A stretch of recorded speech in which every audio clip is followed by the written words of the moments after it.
MLB Talk, New York's #1 baseball podcast. Now here's your hosts, Chris Pizzaya and Rob Maraska. Welcome to a new episode of MLB Talk with your hosts, Rob and Chris. As we sit here covering the Yankees and the Mets, remember you could follow us on Twitter/X at NYMLB Talk. And if you're on YouTube right now, hit that sub button for us. That would be great. Or the like button as well. And you could follow Rob at on Facebook and on Twitter at RMaraska. You can follow myself at CP7NY. And you can follow us on Twitter as well. I mean, not Twitter, TikTok as well at MLB Talk. So we're just about everywhere right now. Yeah, we're all over the place. Yes, we are. But anyway, Rob, let's get to it, man. We got a lot to talk about today. Not all good stuff, some bad stuff too. But let's get to it. Let's start with the Mets. What's going on? Listen, the Mets. We talked about this last week. The Mets could have made a statement this week. They could have made a statement that we're going to take the National League East. It's ours, and Braves and Phillies, good night. But the Mets did not make that statement. We know what happened in Atlanta. And then Friday night show, we spoke about it. The Mets lost 10-2. And Saturday night, the Mets came out hitting, right? They hit 7 solo home runs.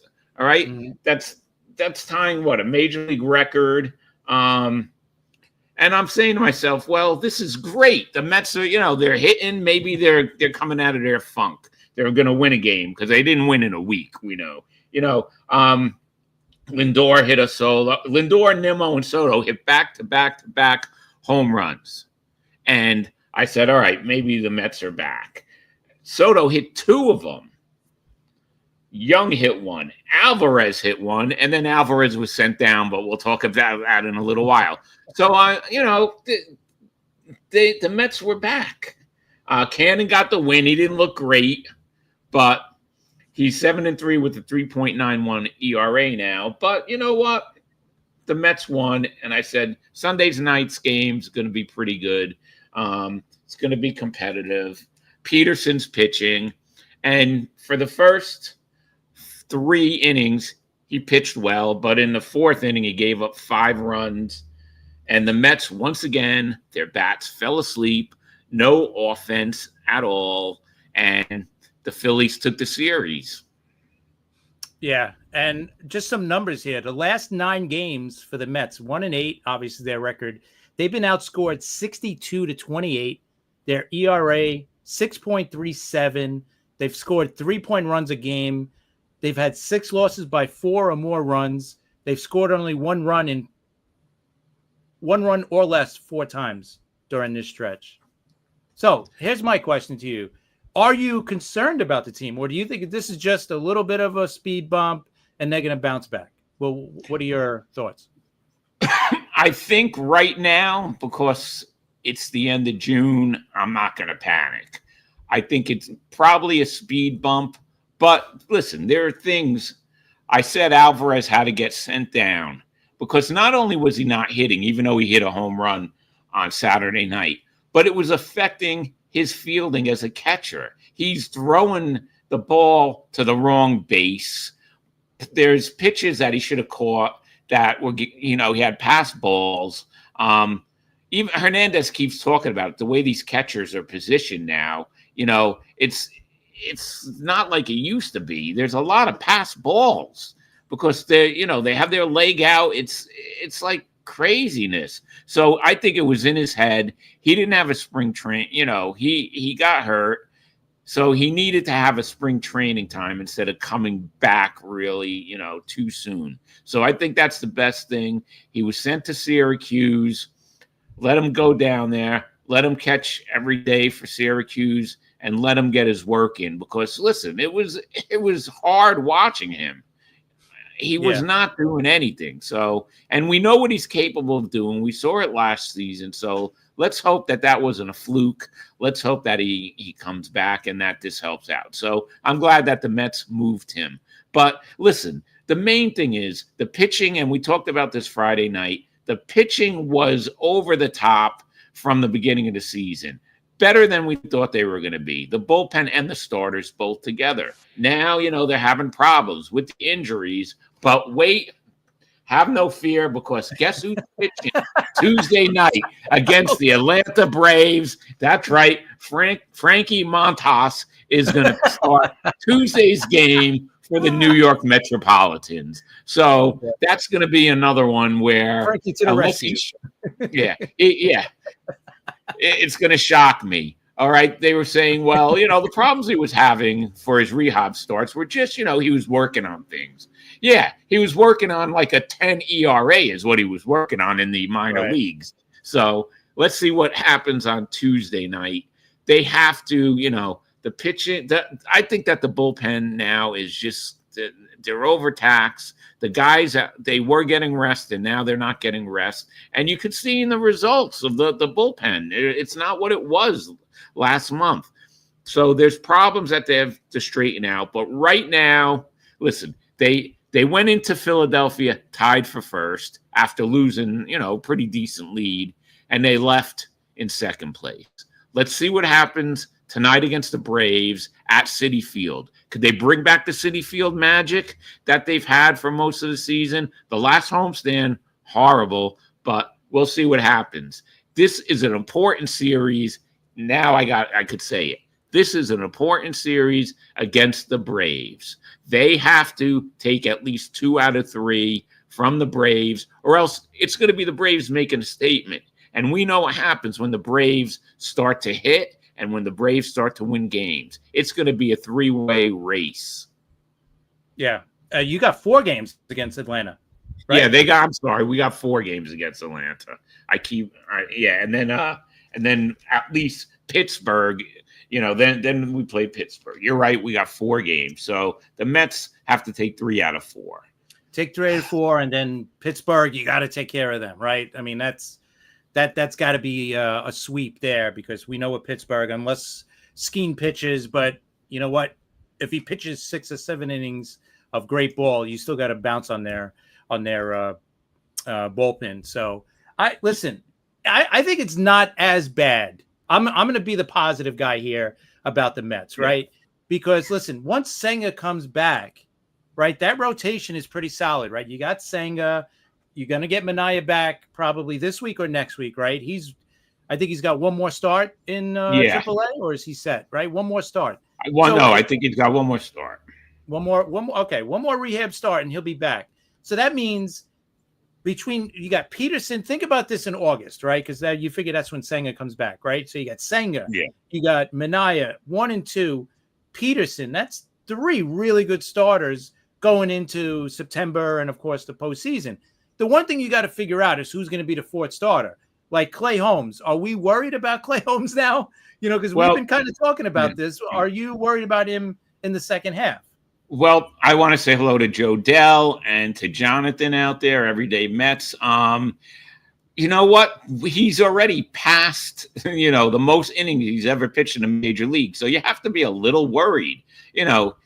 He's been a reliever. We don't know how he's going to take it in the dog days of August. It's, it could go either way. They're going to have to give the guy some rest. Yeah, that looks, you're right. And I'm not panicking. Like, I don't panic. I don't go crazy. Friday night, I was, playing around a little, but, no. I'm no Frank the Tank, that, but there's gonna be no Rob Maraska reaction to the loss, like Frank. Well, there'll be a reaction, but I'm not going to say they're going to lose the next 300 games in a row. But the point being, yes, when Senga comes back, that's the one thing that worries me. All right, the injury's not as bad as it could have been, but you never know. With the pitchers from Japan, you never know how long it's going to take them to get back. And then you have to, you really have to baby them when they come back. They're not used to pitching the way we pitch in MLB. So it's, that worries me a little. But we'll see what happens. I'm not going to hit the panic button. You know, they got the four games against the Braves. Now, if they get swept by the Braves again, then I think there's big trouble. But yeah.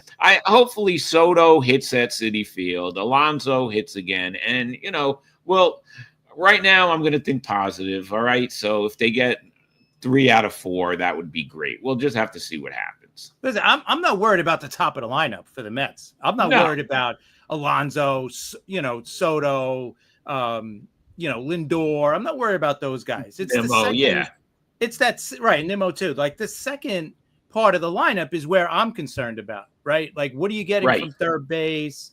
What are you getting from the other, like center field, catcher now we got to be concerned about. That's what I'm more worried about. The top guys, they'll be fine. Those guys are. Yeah. Well, third base with Beatty, Beatty's up and down, hot and cold. You never know what you're going to get with Beatty, right? Mauricio, come back eventually. Mauricio, I think he really needs to go down and get some more work. I don't think he's ready. He's batting under 200 right now. So, I think he's got to go down and work on some things. So right there, like you said, third base, there's a problem. They sent Acuna down, which, he's another one. He needed to get some work. So they made some moves. But the guys we have now, Terrence, I'm not worried about him, his defensively, of course, but we have to see what he's going to do with the bat. And like you said, center field, because now Siri, they just moved him to the 60-day IL. So who knows if we're going to even see Siri. I don't know what's going to happen with him. So you're right. It's that bottom of the lineup they have problems with, and just would have to see what happens. But it's a key. This series, these 4 games against the Braves is a key. And then Pittsburgh, you're going to have to do damage to Pittsburgh. I mean, there's no excuses. Schemes is one thing, but the rest of the team, no. There's no way. So the Mets have some work cut out for them. Yeah, I totally agree. And it starts with the Braves, like you said. At least take 3 out of 4 there, and then you go into the Pirates series. You take care of them too over the weekend. So that's how I look at it. And here with the Mets, the trade deadline is coming up. Right, it's going to be here in just over a month, and right now a lot of teams are still in it. We've been talking about it, like who's going to be sellers, and I think that's still to be determined. But right now, I think that's where the Mets have to make some moves. They have to figure something out, right? Like those positions, the bullpen, they got to add a piece or 2 there. The starting rotation, it would be nice to get one more because of the Holmes question mark and Canning. What is he going to be the rest of the way also? And McGill, is he going to come back healthy? So there's a lot of question marks there in that 4 and 5 spot. But I think you got a good 1, 2, and 3 going into, September and, of course, the playoffs. So that's the good side of it. The bad side is all you need is that number 4 guy to give you an answer, whoever it's going to be. And Holmes, listen, if he's not going to be able to start the second half of the season or really struggle, you could put him in the bullpen. And he was right. So that's the good part with him, at least. As long as he doesn't get hurt, he'll be fine going into the bullpen. So that's the positive, because we know Holmes, like you said, he hasn't pitched these kind of innings since back when he was in the minors. And that was 2019, I think, 2018. So it's been a while. And we kind of talked about this before the season, and we brought this up, I think, last week or the week before. So, and now it's starting to come, it's kind of come into, into focus now. Like, oh, maybe he can't handle all these innings as a starter this year, maybe next year, but maybe this first year as a starter. But we'll see. There's still time to figure this out. That's the good thing. It's only June, like you said. Don't panic. You got a lot. And what's good is you guys got a pretty good farm system to either bring guys up or to make trades. Right, to make additions for the second half. I'm not worried about that. They do have the pieces to move if they have to move it. It's just that they got to get through this stretch, and you knew they were going to have a stretch like this. Every team has a stretch like this. Unfortunately, it's it came at the wrong time. Against the Rays, the Braves, and the Phillies. But, that's the way it is. Remember, they swept the Phillies at Citi Field earlier this year. So, anything could happen. But we'll just see how the series goes against Atlanta. Yeah. And I think good things are going to happen because, listen, the Braves have been struggling. Yeah, of course they came back and swept you guys. But I think, this is a team. This like now it's different because now you're playing at Citi Field where, like you said, you guys have had magic there. You've been so good the first half so far at home. So I think that's what this team needs. The only thing is it's going to be super hot the next few days here. So I'm sure that's going to come into effect as well. But yeah, switching to the Yankees. Yeah, after the Yankees won that last game against the Angels, so they didn't get swept 4 games against that team. Friday night, we talked about it. They lost 5-3. They had the lead late, and then Weaver gave up the home run and the bullpen the rest. So they ended up losing Friday night 5-3. But listen, they came back the next 2 days, right? Saturday, Schmidt, 7 innings, no hits. And then they brought in Brubaker for the 8th and 9th. I know people were flipping out that they didn't let him, finish the 8th and 9th. Listen, this guy's, top pitches thrown was, I think, 103 going into that game. And he was right about that after 7 innings. So I didn't think they would, bring him back out. They're going to, the way baseball is now, 100 pitches. That's almost it with these guys. When we don't see the 130, 140 innings pitches by a pitcher anymore in a start like we used to see back in the day. So, and you being a Met fan, you remember what happened with Johan Santana, right? You could explain that situation, right? They brought him back. He threw all those pitches. He got the no-hitter. That's great, but then he wasn't the same after that. No, that right after that. Listen, he got that no-hitter, first no-hitter, which is crazy if you think about it. That was the first no-hitter in Mets history. They went from 62 till 2012 with great pitchers. Seaver came close a bunch of times. Gooden, a lot of pitchers did. So I understand that. And, he came back too early, and that was really the end of him. Yeah, no, absolutely. So I think that's the analytics team going to say, look what happened with Santana. This is the reason why we don't let these guys throw, 130, 100. Do you remember how many pitches he threw that day? No, because you want to know the funny thing? This is the fun. Me with the Mets, I never miss anything. The Mets pitch a no-hitter, and I'm in Switzerland, and I don't hear about it until the next morning, okay? Someone said, Santana pitched a no-hitter, and I was in Switzerland. It was beautiful, and I was bummed. I'm like, now I gotta go watch a replay of that game when I get home. So I just think that was funny. And it looks like a listener out there, Liz Terhune, who I know, and her late brother, I did a little tribute to him. Great coach in Lodi, died young. He was when we were kids, I was good friends with him, played baseball with him. He was a great guy. And Liz was going to bring up Santana too. Yeah, you're right. So that really screwed Santana up. He threw 100. I'm looking at it now. 134 pitches that game. Like we won't see that anymore in this day and age. So he threw 134 pitches in that game. Yeah, definitely. No one pitches complete games because of this, because of the analytics. They've invested too much money in these pitchers. Yeah. And they don't want to blow out their arms. It was just a different game then. I mean, Seaver, Gibson, Carlton, we could go down the line. These guys could pitch. If they had to pitch 10, 11 innings, they did it. It was no problem for them. Things are way, way different. And that was his last year that he pitched, Santana. He was literally not the same. I mean, he was Yeah, that room. I mean, it was great for the Mets. It really was in that aspect. They finally got the no hitter, but Santana. That was it for Santana. Um, it's a shame, but that's what happens. Pitchers can't pitch like they used to pitch. They're not made like that anymore.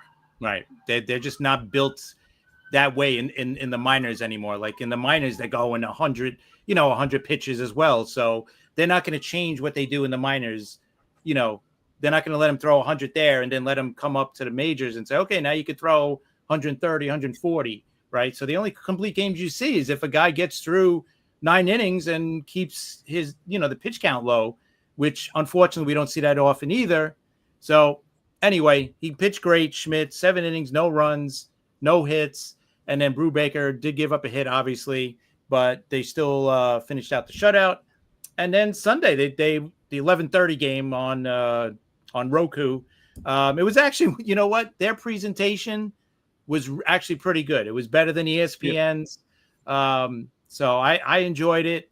And you know what? Having a game that early, I don't mind it. I know a lot of people don't, but I didn't mind it.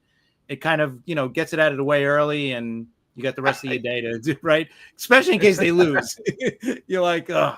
But anyway, it was good. They ended up winning 4-2. Williams picked up the save. Will Warren gave up a couple of runs early in the game in the first inning, but then he settled down. He pitched really good. And then the offense just got enough for them.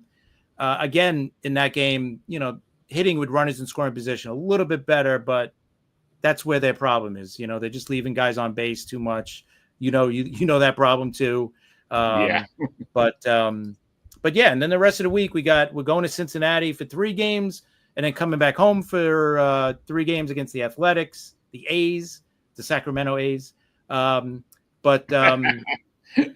the Athletics, not the Sacramento A's. Right, exactly. And the pitching matchups actually for the Reds and Yankees Monday night tonight. Alan Winans is going to come up and start for Ryan Yarbrough. He's been placed on the IL, and he goes against Lodolo.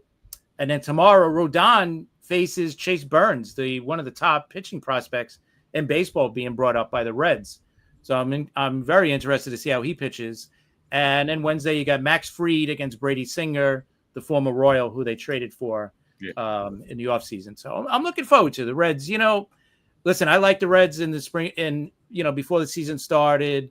They're starting to come around slowly but surely. They're still inconsistent, but we'll see what happens. Hopefully they stay inconsistent and bad for these next 3 games against the Yankees.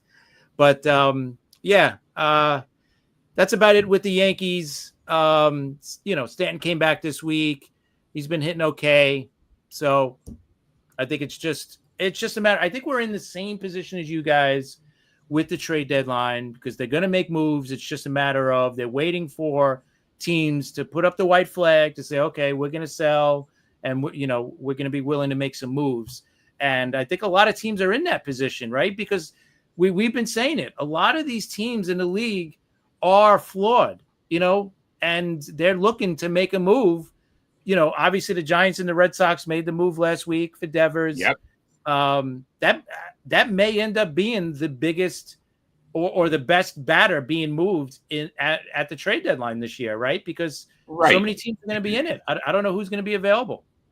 Yeah, well, but we talked about this something else too. Talked about Paul Skeens, and should the Pirates go for it? Should they get because listen, he's a pitcher. They're fragile. Got to worry about Tommy John surgery. Got to worry about the injuries. He's hot right now. Do the Pirates offer him up just to see, just put a feeler out there to see what they could get back for him? Or do they hold on to him?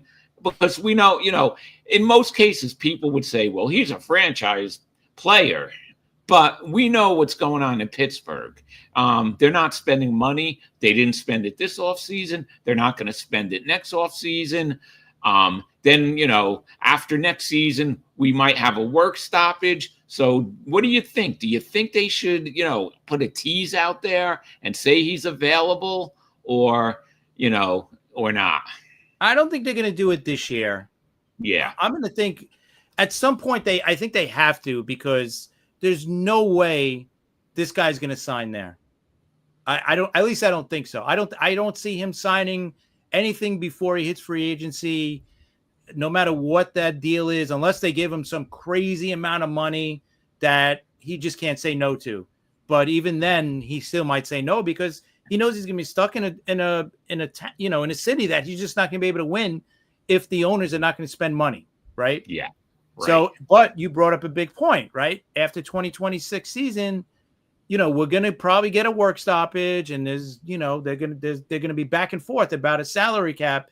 And does that change things, especially for teams, if there is a salary cap floor that you have to spend a certain amount, right? So that might change things. But I think the Pirates have to think about trading him at some point, because even next year, because do you take a chance? Because at some point too, we know this guy's going to get Tommy John surgery, right?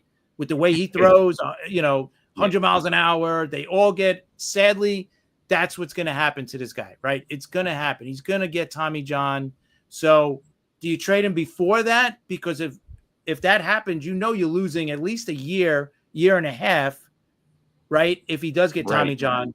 So that pushes that back. And then his value goes down a little bit after Tommy John. So you got to almost do it before. So they're kind of stuck here. It's a really tough situation, I think.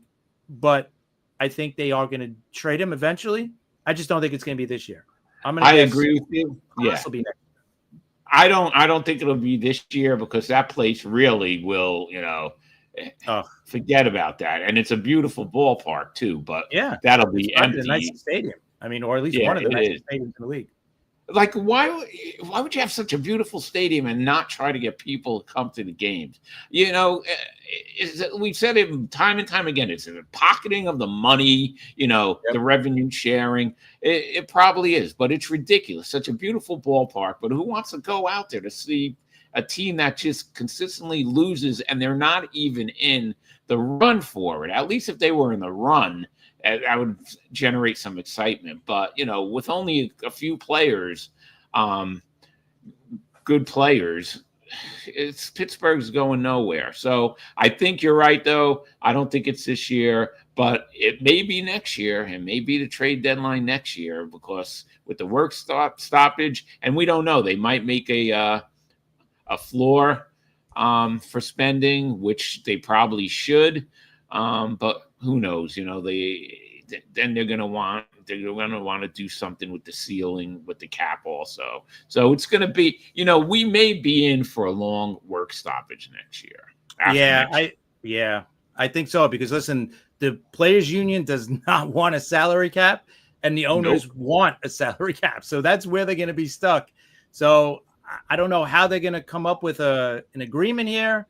I don't know. It's going to be interesting, though. It's sadly so. Hey, listen, we're going to be still talking baseball. We're just not going to be talking baseball, live baseball. We're going to have to, we'll definitely come up with stuff to talk about. Trust me. Yeah, well, we'll have guests and stuff, and we'll have, and we're going to have the, we're going to have a lot of guests and stuff. So we'll always have something. I'm not worried about it, but it's going to be, I'm going to hate that we're not going to be able to watch baseball, but at least we'll be able to talk baseball while this is going on. That's the good thing. But so that's it for our teams. I think with the Yankees, the one thing, the one bright spot coming off of the slump, they took the 2 out of 3, but also Devin Williams, man, this whole month he's pitched really good, especially after Weaver went down. He's right now he is the closer, but Boone said they're both going to close, Weaver and Williams. So we'll see how that works out. But right now, Williams is back to what he was, for his whole career, basically, before he came here, before he pitched horrible the first month or two of the season. So I'm happy about that. So I think the bullpen's starting to, definitely look better of late. So we'll see what happens there. I just seen something that came up. The Reds DFA'd Jeimer Candelario, who they signed to that contract. I didn't see that yet. Yeah, that just came up. So that's interesting. That's a lot of money that they're eating. Yeah, I guess they couldn't trade him. Nobody wanted him. So, but Well, anyway, we got to talk about the All-Star balloting before we get into we could talk about the league too, as we're talking about the All-Star ballots so far. Thursday is the end of phase 1, which is their new thing where phase 1 is where the top 2 vote getters in each position moves to the next phase, and the outfield is the top vote getter automatically goes through to be a starter, and then the next 4 guys go to the next phase of the voting. So we'll start with the AL. Okay. The AL so far, you got Vlad Guerrero is leading by just a little bit over Paul Goldschmidt. So Yankee fans out there, if you want to get out there and vote, you could go on the website. You could vote 5 times every day. So 5 times today, tomorrow, Wednesday, and then Thursday. And we could try to get Goldschmidt to start. It looks like that's going to be the top 2 going into the next phase. Yeah, it does. Yeah, the other guys like Arenado from the Rays, he's had a pretty good season, but I don't think Tampa Bay is getting that many votes. No, but let's look at second base for a second, Chris. Yeah. Gleyber Torres, man, he's having a good year for Detroit. Trust me, we see it, and especially with our issues at second or third, Torres is having a really good season for Detroit, and he's leading the way right now.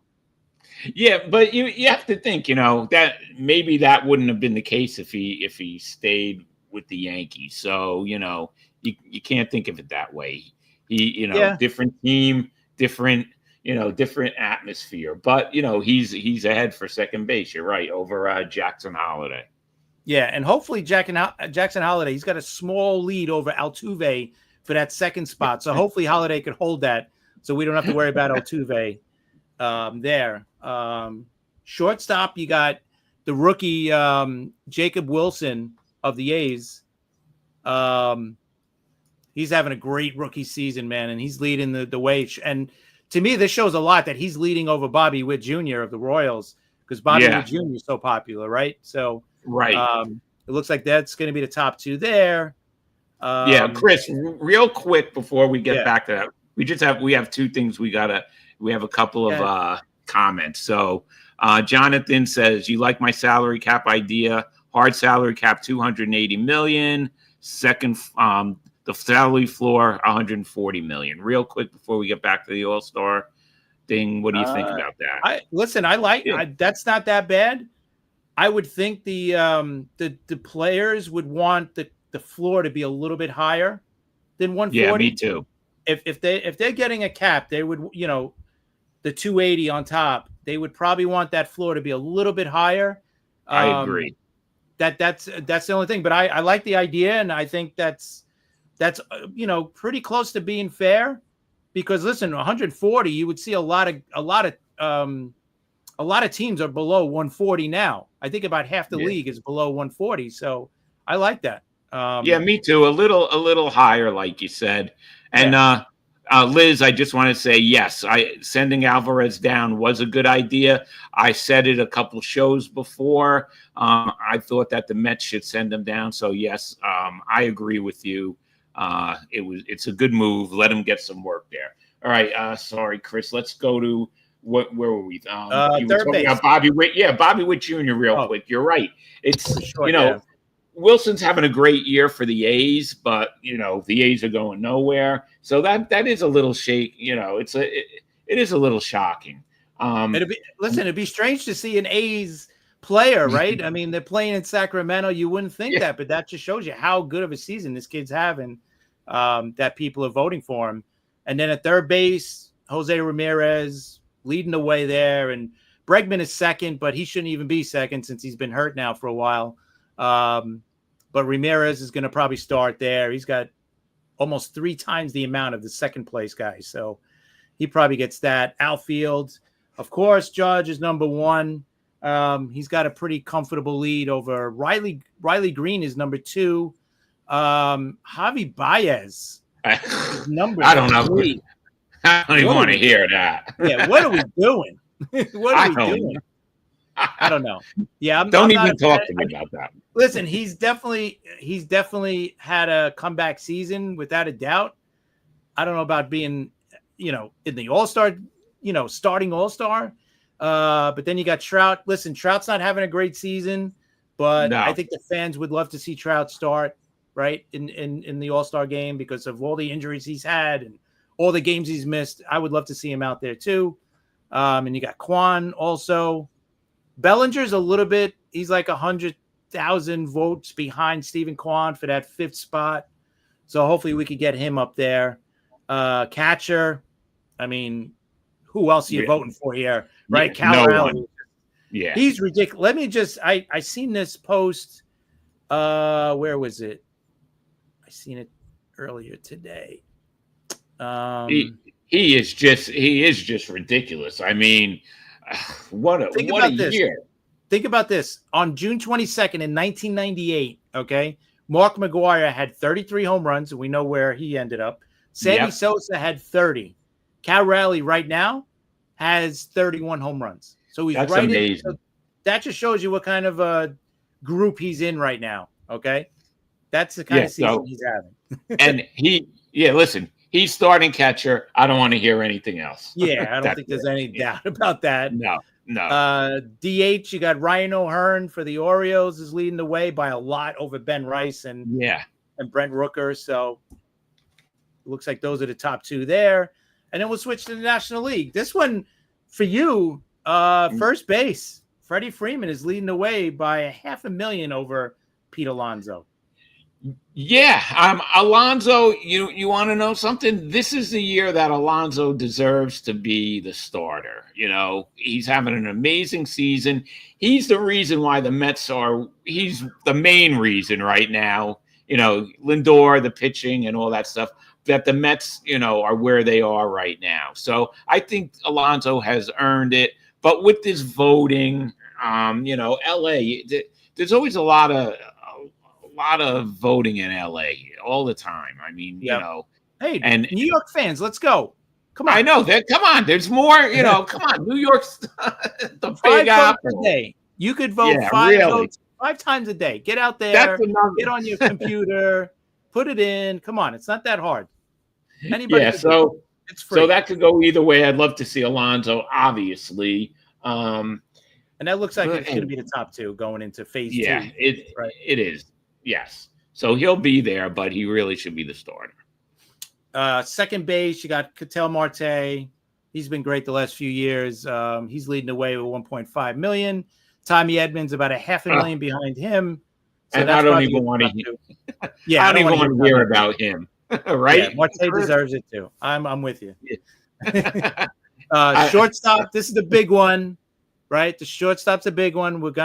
I think we're gonna finally see Lindor start the All-Star game as a Met, right? Yep. He's leading the way, $1.6 million. Mookie Betts is right behind him, though, about 400,000 behind at 1.2, and then Ellie is at 689. I think Ellie will get in as a reserve because the Reds so have to have anyway. Yeah, and he's popular. I think so. But Lindor has finally got to make an All-Star game as a Met. He hasn't been at an All-Star game since Cleveland. So, and hopefully he starts once again. I'm never one of those rah-rah guys go vote. But you know what? Go vote. Let Lindor start. Let's have Alonso and Lindor start. Exactly. So, have New York make a statement here, right? Getting Lindor and getting Alonso in there, especially over the 2 Dodger guys. I think, come on. I think that would be great to see for the team and for the city too. I mean, come on. Let's not keep losing to LA. Let's beat these guys. Really. Yeah. Right? You guys lost to them in the NLCS. We lost to them in the World Series. Let's at least beat them somewhere. Let's beat them here at least, I agree. Yes. Third base, Machado's leading the way, $1.6 million. He's got almost double of what Max Muncy's, who's second. So hopefully Machado gets that. Outfield, Pete Crow Armstrong.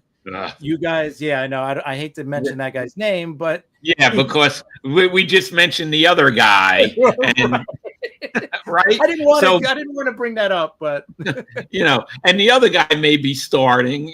So oh my God, would that be awful? Really?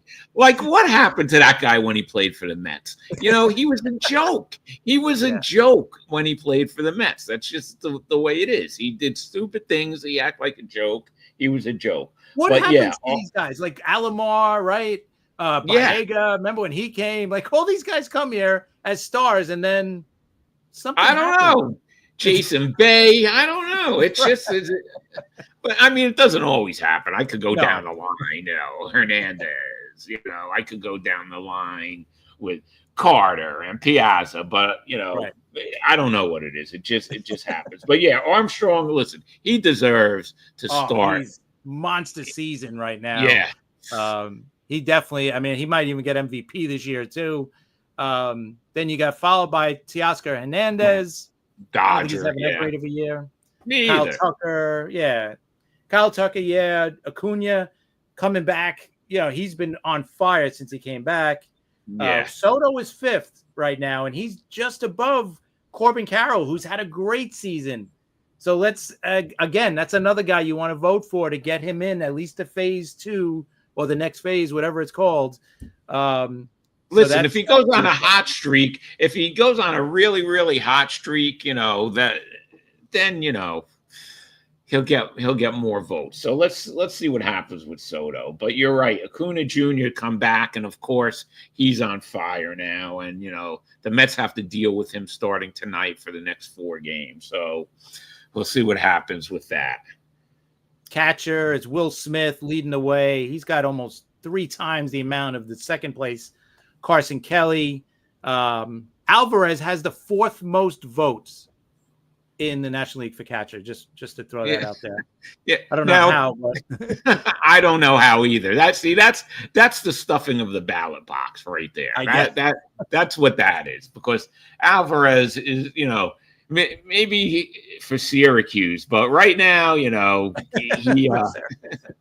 not in the major leagues. The Rockies catcher, I think he's going to get the reserve, but Hunter Goodman, he's like come out of nowhere this year. He's been hit a lot of home runs, so maybe he gets into as a reserve. Somebody's got to represent Colorado, so they have to have at least one. Yeah, me too. I can't think of anybody else, so I think it's got to be him. DH, I mean, we don't have to say who's in first there. It's going to be probably Ohtani. Could you imagine, Ohtani? And now, he's pitching a couple of innings and he's pitching pretty good again, and the guy's hitting home runs. Here we go. Yeah, I mean, what are you going to say? You can't say anything else. No, he is what he is. Devers is right behind him, though. Just got traded, and Devers is right behind him. So is Devers going to make the All-Star team as a backup DH for the National League? I would think he's having a good season, but he just went over to the Giants. But listen, there's no Giant starters, so I don't think he'll be. No, they're going to name a pitcher for the Giants, right? Because Robbie Ray's having a good season. Yeah, they probably are gonna. Yeah, but you never know. You never know. So that's the end of phase 1, which they keep changing everything. But at least you're gonna wear their team's uniforms this year. Right. That's another good thing this year. I agree. Because it was awful. That's the one of the things that just put the Major League Baseball All-Star game above all the others. You want to see your player in their team's uniform. You don't want to see those stupid, and then they pick like a common uniform, and they're always ugly. I know it's about making money, but listen, they could buy the warm-up jerseys. Right. And I think that's what they hopefully that's what they're going to go back to, because they had, whatever they designed, these All-Star jerseys, that's what they used them for. Like, when they were practicing or whatever, even a home run derby, that's fine. But during the game, it should be their regular jerseys, their team's jerseys, without a doubt, should be the All-Star jerseys. And I'm happy it's going back to that. Finally, I think the league or the commissioner, whoever you want to say, I think finally listened to the fans and like, okay, this is what they want. This is what they're going to get. So I'm happy about that. So yeah, that's a plus because it was. I didn't like it, and they just try to change things too much. So that's a good thing. Yes, I agree. Yeah. And okay, we'll get to our Hall of Fame talk now. We talked about third basemen. We put up a poll last week, and to who out of the four that we were talking about should be into the Hall of Fame, we had 14 votes. We need to see more votes here. I want to get more votes. Yeah, we do. I think Nettles would have been the guy anyway. He obviously got 71% of the votes. So out of those four, I think Nettles clearly is the one that should be in anyway. But I agree with that. So, but we do. Right. Yes, that's another. We do have to get more people voting on those votes. Like the first one we had a lot more. So you guys got to just check it out and make your votes, and we'll just keep reposting it. And if you vote, if you want, share it too when you're on X. Just give it a share. See if more people could vote. It'd be kind of cool. I like, because I like to hear other people's opinions. Me too. Rob, myself, our opinions not always right. You're not going to agree with us all the time. We get it. So we love to hear other people's opinions. So I'm all for it. If you guys didn't agree with that or agreed or whatever. So I love it. I love hearing everybody's opinion. I think that's what's great about podcasts, and that's what's great about having more than one person on a podcast. So you have more than one opinion, right? I think that's the great thing about it. Listen, and before we get to the catchers, and I just want to say, and we're getting really, really good viewership now. A lot more people are watching the show. A lot more people are sharing it, and they're following it on TikTok. Our clips are people are watching our clips, and we're getting a lot of followers there on X too. So we're people are out there, they're engaging. They like the fact that we want them to engage. Anytime we're going to have fans come on the show as guests, we're going to have, players like we've had come on. We're going to have all different kinds of guests. So if you're interested in it, if someone wants to come on and talk about their team, because I'm going to tell you, coming up soon, we're going to have someone talk about the Cubs, the Astros, the Orioles, the Washington. We're going to have Rick Lewis come back on. So we're going to have people come on. If you want to come on and talk about your team, come on, because we'll talk about any team. We don't care. Hey, and you know what? We also are part of now the Romantic About Baseball Facebook group. They're pretty big. They're a great baseball group. Check them out if you're on Facebook. Check it out. They're called Romantic About Baseball. They got over 56,000 people in there right now, and we're part of the family now, the podcast family or whatever. So we're going to be doing shows together at some point. We're planning on doing something possibly over the July 4th weekend, but we'll see. But we'll keep you guys informed as well. But if you can, give them a like on Facebook, and they're also on Twitter as well. Look for them, Romantic About Baseball. Check them out. That's a great baseball group. If you like us, you'll definitely love them as well. Awesome group. All right, so let's get to the catchers. Okay. There's definitely a few here that we got, a couple for sure that we got to talk about. But before we get to the guys that are not in, let's get to the current guys. Obviously, Posey is going to be on the ballot, I think, next year. First ballot, right? He's going to get in. Yeah. What about Molina? Definitely Posey. Right. I always thought he was. What do you think? Yadier Molina. I think as far as catchers go, I think he has a good chance of going in. I think so. He played a lot of years, right? I think he's right over the line, and let's put it this way: he's one of the ones where if he gets in, I think he deserves it, and if he doesn't, and he eventually gets in, that's okay too. What about you? What do you think? Yeah, I don't know if he should be first ballot. I know he's caught a lot of games, won the championship. I get it. That's, but the offensive numbers are not like, oh my God, this guy's a great offensive catcher, right? It was more, defensive Yeah, he's one of the best defensive guys we've seen, in the past 20 years. You could say, yeah, I agree there.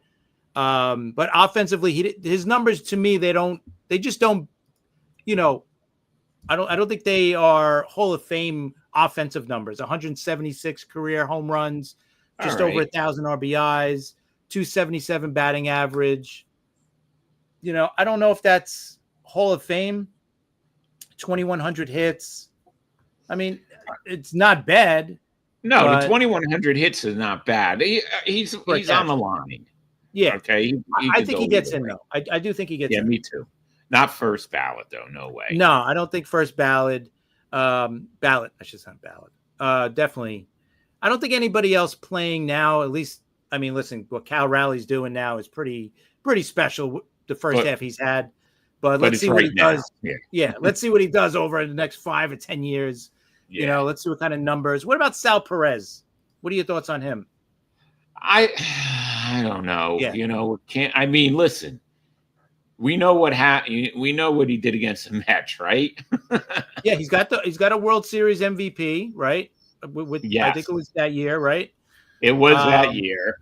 Yes. 5-time Gold Glove, 9-time All-Star, 5-time Silver Slugger, World Series MVP. Like I said, he's gotten MVP votes 1, 2, 3 years. So he's got a decent resume. Still pretty productive. He's playing a little more first base now and DH than catcher.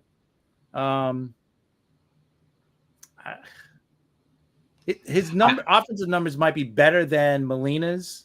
Yeah. When it's all said and done, but he's also played more first and DH. I've always loved him. I'm a big fan of his. Like this year, he's caught 40 games as a catcher this year. Yeah, well, he's up there in age now. Yeah, first base, 18 DH. I don't like what he did against the Mets in the 2015 World Series. No, definitely not. I know that. I know you're not a fan of that. but I mean, the guy, he's another borderline guy where he go either way. So, I wouldn't be shocked if he's in. We'll have to see what happens. But yeah, you're right. He's played some games at first and he's done, To me, it looks like Will Smith's going to be one. The guy probably. He's doing with the Dodgers. He's having a really good career so far. JT Realmuto, maybe. But again, the offensive numbers are just, we're used to the, Johnny Bench, Carlton Fisk numbers. Yeah. So to see a guy like that, it's like, oh, okay, good, but and he's gotten old fast, I think, Yeah, I agree. That's what I think about him. Yeah, we're used to Johnny Bench. We're used to Gary Carter. We're used to Piazza. We're used to these guys. So, what guys that aren't in now, retired, that you think should be in? All right, they're probably going to be close to yours. Let's talk about Munson. Okay, I put Munson down 11 seasons. Okay, he had 1,558 hits. He had his home run total, of course, wasn't that high. What was it, like 113? Yeah. Batting average 292, and his RBIs was he had 701 RBIs. But his career was cut short. Right. Those numbers were going to climb. So sometimes, and we talked about this with Sandy Koufax, right? He left before he could go downhill. He had the arthritis, he had the pain, and he didn't pitch that many years, but he was so dominant that he had to go into the Hall of Fame. I think, Munson, I think eventually he should get in. I know that you think he should also. I think sometimes there should be a little clause where if their careers were cut short, especially because of a death, that they should take that into consideration. Right. Yeah. Listen, he had 3 straight years of 100 RBIs, 300 average, 1, 2, 3, 4, 5 of his seasons. He batted over 300. Another season, 297. I mean, great player. Like I said, 7-time All-Star, 2-time World Series champion, 3-time Gold Glove, MVP, Rookie of the Year. Got MVP votes 1, 2, 3, 4, 5, 6, 7 seasons. In those 11 seasons, like you said. So yeah, I think he should be in. Like you said, obviously his career was cut short. So yeah, I'm with you. I think he should get in. Yeah, and the Veterans Committee and that voting, he has a chance to get in. So eventually, I think he'll get in, and he should. Cut short by that tragic plane crash. That's it. If the guy continued to play, his numbers would have been up there. And when he played, how great he was. So I agree with you. Another one I have on my list is Bill Freeman, who pitched for the Detroit Tigers. Okay. Yeah. He pitched 15 seasons. Caught. He won, right? He caught. Sorry. He caught 15 seasons. He won a World Series in 1968. 11-time All-Star as a catcher. 5-time Gold Glove as a catcher. He was great defensively. He had one of the highest averages defensively as a catcher. 200 home runs, 758 RBIs. All right, not that high, but at the time he was a great defensive catcher. So I think he's another one who's on the line, and he may eventually get in. Listen, if he's not on the Tigers, Detroit doesn't win the 68 World Series if he's not the catcher. You know what? He led the league 3 times hit by pitch. Yeah. I don't know if that means anything to anybody, but I think that's pretty impressive. He got hit 24 times and 20 times back-to-back seasons, and he led the league in those years. So we'll see what happens with him. And my third one is Elston Howard, another former Yankee catcher, first African American to play for the Yankees, first African American to win an MVP award, 12-time All-Star. I didn't realize that till I was doing some research. 12-time All-Star. All right, his numbers aren't that great. 274 average, 168 home runs, and 725 RBIs. But All-Star 12 times, and an MVP. Won an MVP. So, what do you think? Yeah. Again, another guy right there. MVP, like you said, 12-time All-Star, 2-time Gold Glove, won the World Series 4 times. Yeah. Got MVP votes, 5 years? So, yeah, I think so. I think anytime you're part of a World Series championship team, that should give you a little bit of a boost, right? This guy was on 4 championships. I know it's a team. It's not just him, but still, especially if you're a catcher, I think that's important when you're on a championship team for that many years. Like if Buster Posey wasn't on a championship team, would we really be saying, oh yeah, he might be a Hall of Famer, right? I mean, maybe we would take it off a little bit. Same thing with Perez. If he's not the World Series MVP that one year, maybe that knocks him down a notch, that you think, pretty good, but not Hall of Fame. I agree with you. It's very important. I think, I think that's very important. And like I said, he was a 12-time All-Star. That's a lot for a catcher. Absolutely, yeah, for a catcher, that's a lot. So yeah, I think he should have a shot with the Veterans Committee again. However, they're good. They keep changing the rules with these things, so who knows how it's going to be in the future. Do you have anyone different than I had? Those guys, and I would just, I think, add a couple of guys that we don't talk about. That I think. Listen, Jorge Posada should have gotten more time on the ballot at the very least. He 1 year and he was out. Right, he got 3.8%, I think, of the votes. So I thought he should have spent more time on the ballot at least, so these guys could take a look at these guys a little deeper and say, oh, okay, you know what, this guy was pretty good. For me, I mean, and I know I'm a Yankee fan, so of course I'm going to say it, but to me, like switch hitting catcher, championship player, right, 5-time champion. Four-time champion, 5-time All-Star, 5-time Silver Slugger. Like I said, when you win championships as a catcher, as the starting catcher, yeah, I think that boosts you up a little bit. He was part of that, dynasty of the Yankees, late 90s era there. So I thought he should get a little bit more, at least more time on the ballot, so these writers could really, dive deep into his career a little bit. But unfortunately, he was off the ballot. So maybe he gets in as the Veterans Committee at some point. I think that's about it for me. All right. So, yeah. That's it for me too. The three I said, those are the ones. What are we gonna do next week? We'll start with the outfield. We'll go right to left field. Right. We'll start with left field and work our way across. I'll put up a poll again with some of the catches we mentioned, probably Munson, Freehan, Howard. And Elston Howard for sure. All right, that's good. But we need you guys to go out there and vote and retweet or whatever they call it now that it's X. The poll. We want to get more numbers out there. So please do that. And we appreciate you guys. We've been getting really pretty good listenership with this show, and we're really happy about it. And we really, really appreciate it. We appreciate you guys. Yep. Without a doubt. We really do. And I love how it's starting to grow. I love it.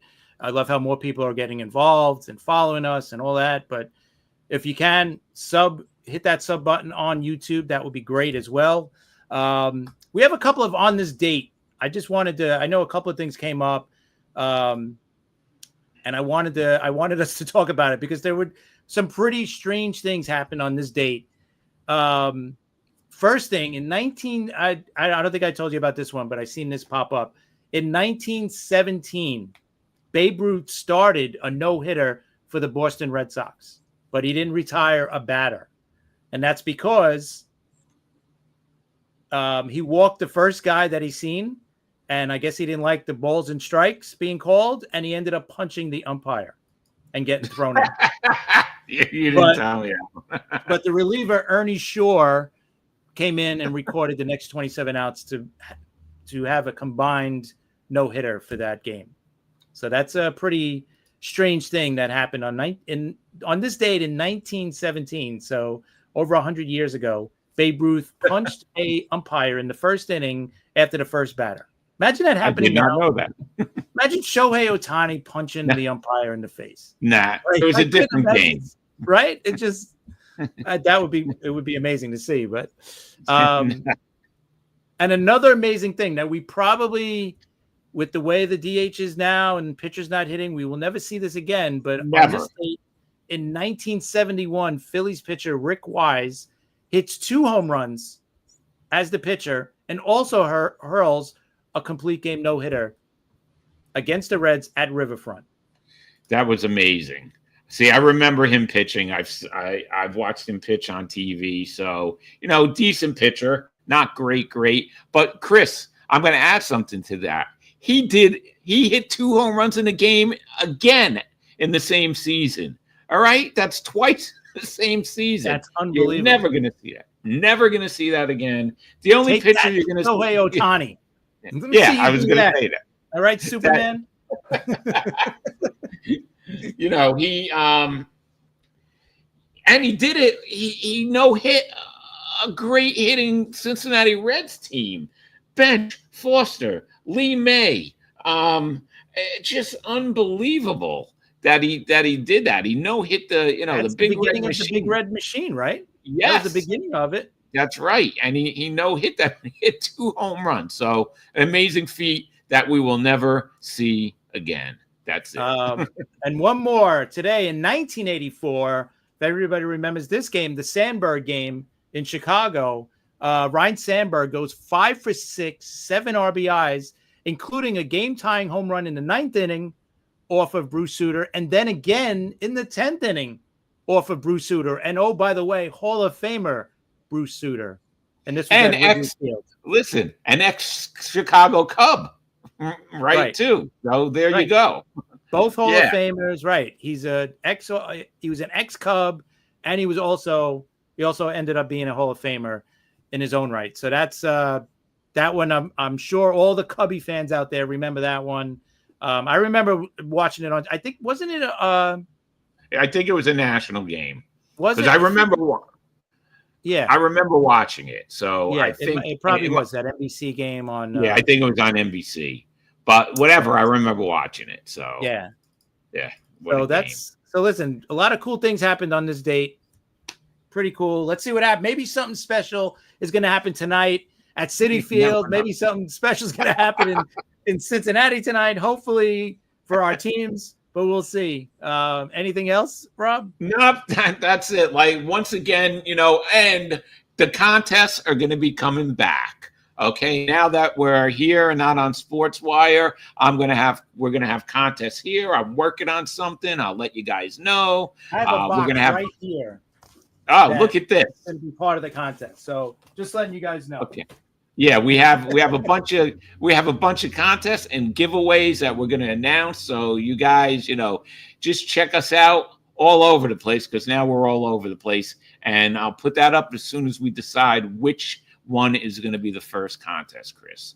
Yeah, and Jonathan may not want that contest. He might want something from your side. No, Jonathan's not going to want that one, but he will want one from my side. Liz too. Liz is a big Mets fan, so she also want one of my prizes too. But that's it, Chris. Another great show. Yeah, I agree, and thank you everybody for joining us in the chat. We appreciate it. Thank you for everybody watching. Thank you everybody for following us everywhere. Remember, hit that sub button on YouTube. Follow us on TikTok at NYMLB Talk. Follow us on X. Follow us everywhere. We're there, and we'll be back Friday. We don't know if we're going to be back during the day or at night. Yeah, we will. Yeah, right. we'll let you guys know. We'll definitely we'll let you guys know. We might do another post game show, or we might do an afternoon show. We'll let you guys know. So anyway, we'll see you guys some point Friday. Sounds good.